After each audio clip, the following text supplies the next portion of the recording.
네, 안녕하세요. 이번 시간에는 매매일지 쓰는 방법에 대해서 한번 자세히 알아보겠습니다. 그래서 제목은 매매일지 이렇게 써야 수익이 난다로 지어봤습니다. 우리가 이제 보통 주식을 하시게 되면은 이제 의욕에 차서 매매일지를 쓰게 되죠. 근데 이제 매매일지를 1년 이상 이렇게 꾸준히 쓰시는 분들을 많이 못 봤거든요. 그래서 우리가 매매일지를 쓰다가 중도에 관두게 되는 그 과정을 한번 짚어봤습니다. 이제 총 5단계로 한번 나눠서 보겠습니다. 일단 처음에는 이제 열심히 매매 내역과 수익률, 그다음에 수익금, 뭐 손실률, 그다음에 시장에 대한 코멘트 등을 정성껏 엑셀로 기록을 하게 되죠. 그래서 이제 수익이 나면은 그 수익률을 보고서 굉장히 뿌듯해하고 보람을 느끼게 되죠. 하지만 이제 계속 매매일지를 써가면서 점점 수익보다 손실을 기록하는 날이 많아지게 돼요. 그렇게 되면 이제 총 수익이 줄어들고 시드가 줄어들면서 매매일지를 쓰기 전보다 못한 결과에 실망을 하게 되는 거죠. 그러다 보면 이제 결국 매매일지 보는 것 자체가 굉장히 괴롭죠. 그리고 손실이 난 케이스에 대해서 피드백하는 것도 괴롭고, 그래서 매매일지 쓰는 게 의미가 있는가 이렇게 회의감이 들어요. 그래서 결국에는 이제 일지 기록을 포기하게 되는 그런 결과가 나오게 되는 거죠. 보통 이제 매매일지를 쓰실 때 엑셀 파일을 많이 이용을 하게 됩니다. 그래서 뭐 수익률이라든지 뭐 수익금 같은 거를 체크를 해야 되기 때문에 어떻게 보면 당연한 거죠. 하지만 이제 엑셀 파일은 잘못된 부분을 고치는 것보다는 성과에 급급하게 만드는 거예요. 그래서 눈에 보이는 수치에 따라서 우리가 움직이게 되는 건데, 이 수치에 이제 매몰이 돼 버리면은 결국에는 그 실적의 압박을 견디기가 힘들어요. 그래서 그 본전을 치기 위해서 이제 다음 매매에서는 아무래도 무리수를 둘 수밖에 없는 거죠. 그리고 인제 그 심리적인 면도 있는데, 수익을 냈을 때랑 손실이 났을 때 그 기분 차이가 점점 커져요. 그래서 인제 쪼끔만 수익을 내도 기분이 좋고 내가 뭔가 성과를 낸 것 같고, 손실이 나면은 그냥 의기소침해져 가지고 사실 자신감을 잃고 아무것도 못하게 되는 그런 상황이 만들어지죠. 그런 과정에서의 어떤 심적 동요, 그다음에 멘탈 잡기가 굉장히 어려워지고요. 그런 인제 심적 동요가 무리수로 연결이 되고, 그것도 역시 뇌동매매로 연결이 되는 그런 결과를 초래합니다. 그래서 인제 결과적으로 잘 해 보려고 매매일지를 썼는데 결과는 정반대가 되는 거예요. 그런 사태가 벌어지게 되죠. 그래서 매매일지 쓰는 과정에서의 문제점을 좀 더 인제 디테일하게 짚어보면은, 우리가 보통 이제 매매일지 쓸 때 '매매일지를 쓰면 달라질 거야.' 하면서 인제 미리 동계산을 하는 경우가 있어요. 장밋빛 상상을 하는 거죠. 그래서 매매일지 쓰는 과정에서도 마찬가지입니다. 매매일지를 쓰는 중에서도 수익이 한 10% 났다. 그러면 다음 달에는 또 10% 나고, 다음 달에는 뭐 15% 나고, 이런 식의 상상을 계속하게 되는데, 우리가 주식 매매하시면 아시겠지만은 상상대로 되는 경우는 거의 없어요. 상상대로 되는 경우가 거의 없고, 특히나 이 수익에 대한 부분은 정반대로 가는 경우가 허다합니다. 따라서 인제 '수익률이 몇 퍼센트 날까? 몇 퍼센트 날 거야. 또는 얼마 오를 거야.' 이런 상상 자체가 아무런 도움이 안 된다는 거죠. 그래서 이거는 인제 주식 매매뿐만 아니라 일반적으로 어떤 사업을 할 때도 마찬가지인 것 같아요. 사업을 시작하기도 전에 한 달에 얼마 벌릴 것 같으니까 1 년이면 얼마, 뭐 10 년이면 얼마를 벌 것이다. 이런 장밋빛 상상부터 하는 경우가 종종 있어요, 그런 분들이. 이제 그 상상을 할 때는 좋지만은 실제로 오픈을 해 보면은 어 결과가 반대로 나오는 경우가 훨씬 많다는 거죠. 이제 그 이유가 뭐냐면은, 사업이든지 뭐 주식 매매든지 마찬가지인 것 같아요. 수익보다는 어떤 리스크와 비용, 그다음에 돌발 변수에 대해서 훨씬 더 많이 공부를 해야 된다는 거예요. 그래서 '수익이 이렇게 이렇게 날 것이다.' 이런 계산은 사실 나고 나서 해도 늦지 않거든요. 하지만 사업이나 어떤 매매를 하기 전에 리스크라든지 비용, 그다음에 돌발 변수에 대해서 철저하게 계산을 할 필요가 있다라는 거예요. 그리고 인제 매매일지 인제 쓰면서 수익이 났을 때 기분을 잊지를 못해요. 그래서 그 우리가 매매일지를 이렇게 써 놓은 그 이력을, 히스토리를 보면서 그냥 그 기분을 다시 한번 느껴 보려고 일지를 다시 펴 보는 경우가 많거든요. 오히려 그 반대가 돼야 되죠. 내가 어떤 부분을 실수했는지 그 부분을 반복해서 피드백을 해야 되는데, 내가 수익 났던 부분, 내가 많이 벌었던 그 수익금, 고거를 다시 또 인제 이력을 살펴보는 그런 습관이 붙게 되거든요. 반대로 인제 손실이 나게 되면은 이제 무조건 스트레스를 받게 돼요. 그래서 이게 누구나 돈을 딸 수 없고 언제든지 모든 그 케이스에서 돈을 딸 수는 없는데, 손실이 났다는 것 자체에 대한 스트레스가 커져요. 그래서 이 양자 간의 갭이 너무 크기 때문에 거기서도 인제 문제가 생긴다는 거죠. 그리고 중요한 게 인제 피드백을 위한 시스템이 없어요. 그래서 인제 일지를 어떤 그 매출 장부식으로 쓰게 되면은 내가 피드백을 하려고 해도 어디가 잘못됐는지 그 디테일한 부분을 짚을 수가 없거든요. 그래서 어디가 잘못됐지 요걸 찾는 게 메인인데 그거를 찾을 수가 없고 심지어는 그런 부분을 생각조차 하지 않는 경우도 많아요. 예. 왜냐면 그 숫자만 쭉 나와 있다 보니까. 그래서 결론적으로 매매일지를 쓰는 행위가 반드시 수익으로 연결되어야 된다라는 거예요. 그래서 "수익으로 연결되지 않는 매매일지는 시간 낭비다."라고 말씀을 드리고 싶어요. 그래서 이 부분을 굉장히 좀 가볍게 보는데 그냥 매매일지가 그 글자를 적고 뭐 엑셀 창을 채우고 이런 걸로 끝나서는 안 된다는 거예요. 그런 인제 행위에 투자가 되는 시간이 있잖아요. 그 시간에 대한 리턴이 반드시 있어야 된다는 거죠. 그래서 인제 또 반성에만 또 포커스를 맞추게 되면은 기운이 빠지거든요. 기운이 빠지죠. 그다음에 자신감도 상실하고요. 또 멘탈도 깨지고 해서 다음 매매에 아무런 도움이 안 된다는 거죠. 그러니까 좀 더 건설적으로 매매 일지를 쓰고 그 매매 일지를 통해서 뭔가 얻는 게 있어야 된다라는 게 결론입니다. 그래서 인제 매매는 수익의 목적이 있는 것이 아니죠.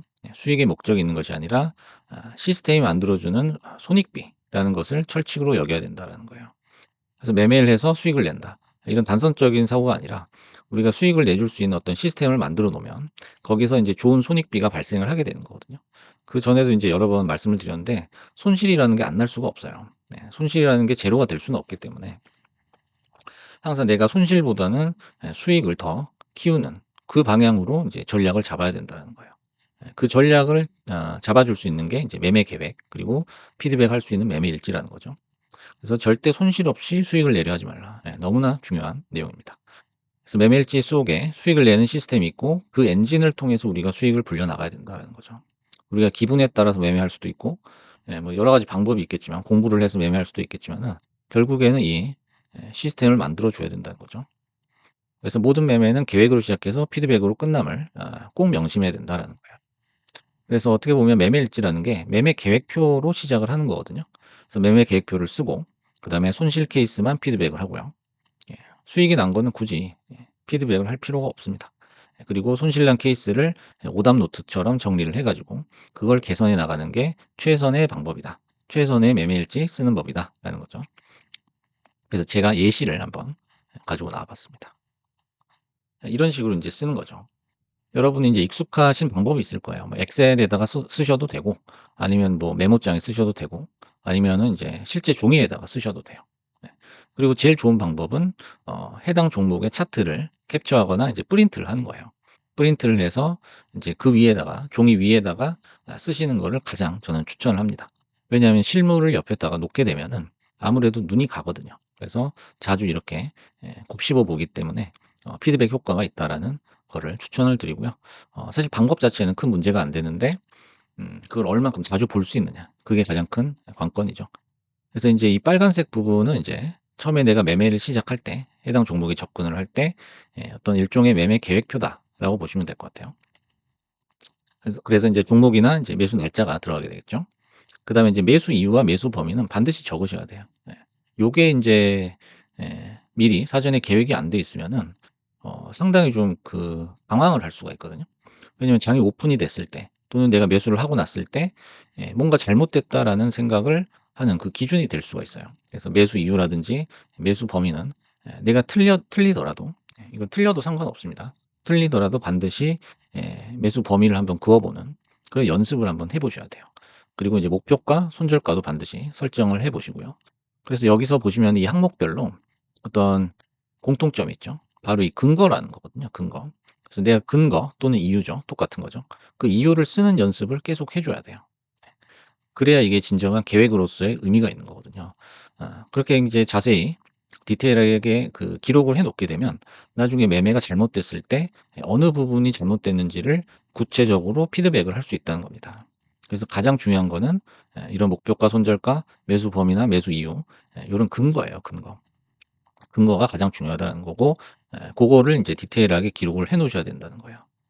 그래서 내가 뭐 수익률이 얼마가 나왔고 뭐 얼마를 잃었고 이런 것보다 훨씬 더 중요한 거예요. 그다음에 인제 매수 계획을 이렇게 세우셨으면은 수익이 난 종목도 있고 손실이 난 종목도 있을 거예요. 그럼 수익이 난 종목의 파일이나 어떤 종이들은 다 그냥 지워 버리시거나 버리셔도 상관이 없습니다. 예, 어차피 수익이 났기 때문에 그건 끝난 거예요. 하지만 이제 손실이 나는 거는 거기다가 인제 매수 계획 밑에다가 비교를 해서 피드백을 해 줘야죠. 그래서 내가 매매에 실패한 이유를 한 3 가지 정도 써 보는 거예요. 이건 틀려도 좋습니다. 예. 내 예상이나 내 분석이 무조건 정확할 수는 없거든요. 하지만 계속 써 가면서 그 분석이 더 정교해질 수 있다는 거예요. 그다음에 내가 앞으로 이런 케이스에서 어떻게 매매를 할 것인지 그 개선 방안도 짧게 코멘트를 써 보는 게 좋습니다. 그래서 인제 여기서 주의하실 점은 절대 손실률이나 손실금을 적어서는 안 돼요. 다음 매매에 영향을 줄 수 있기 때문에 이런 손실률이나 손실금을 적었다고 해서 내가 다음에 수익이 나는 건 아니거든요. 하지만 이런 매수 전에 어떤 근거를 써 보고 그다음에 실패 이유를 분석해 보고 요런 어떤 뭐랄까요? 정성적인 분석이랄까요? 이런 부분은 다음 매매를 개선하는 데 훨씬 많은 도움을 주게 되죠. 그래서 이런 이제 페이퍼를 모아 놓으시는 거예요. 뭐 파일로 만드시든 뭐 종이로 실제 종이로 만드시든 상관이 없고요. 소중한 오답 노트로 남겨 놔야 된다는 거예요. 예. 이게 결국에는 가장 중요한 공부 재료가 되는 거예요. 이게 나에게 가장 필요한 공부 재료거든요. 그래서 이거를 인제 가까운 데다가 두시고 보고 또 보고 반복을 하는 거예요. 이게 결국에는 '최선의 주식 공부가 될 것이다.'라는 거죠. 그래서 인제 누구나 수익은 낼 수 있어요. 주식 초보라도 수 수익을 낼 수는 있습니다. 그래서 '내가 내 실력이 좋아서 수익을 냈다.'라는 생각을 버려야 돼요. 그래야 인제 매매 계획서도 수익이 난 거는 바로바로 버리시라고 하거든요. 예. 그리고 그래서 인제 누구나 수익을 낼 수 있지만 차이가 나는 이유는 손실을 제어하지 못하기 때문이에요. 손실 제어 면에서 많은 차이가 나거든요. 결국에는 인제 어떻게 손실을 줄여 나가느냐. 예. 바꿔서 얘기하자면 '어떻게 손익비를 높여 가느냐.' 그게 인제 관건이다라는 점을 꼭 기억하셔야 되겠다는 거예요. 그래서 오늘 내용은 좀 내용이 좀 많지만은 요 한 줄만 기억하셔도 충분하다고 저는 생각을 해요. 손익비 싸움이다라는 거예요. 그래서 인제 그 손실 페이퍼가 이제 이런 식으로 하시다 보면은 이런 그 보고서라 할까요? 계획서 그다음에 피드백 한 그 페이퍼들이 점점 줄어드는 경험을 하시게 될 거예요. 왜냐하면 인제 이렇게 정교하게 매매를 하시면서 매매 종목 수가 줄어들 거예요 일단. 그다음에 인제 매매 횟수도 줄어들 거예요. 그러다 보면 인제 실패 횟수도 줄어들게 되고 그 과정 속에서 결국 손익비가 개선되는 마법을 경험하게 되실 것이다. 라는 점을 제가 꼭 마지막으로 강조를 드리고 싶습니다. 그래서 인제 여러분들이 매매일지 쓰면서 인제 많이 스트레스를 받으실 것 같은데 오늘은 이제 매매일지를 어떻게 써야 되는지 그리고 어떻게 써야 매매 패턴이나 어떤 결과가 개선이 될지를 한번 자세히 알아봤습니다. 감사합니다.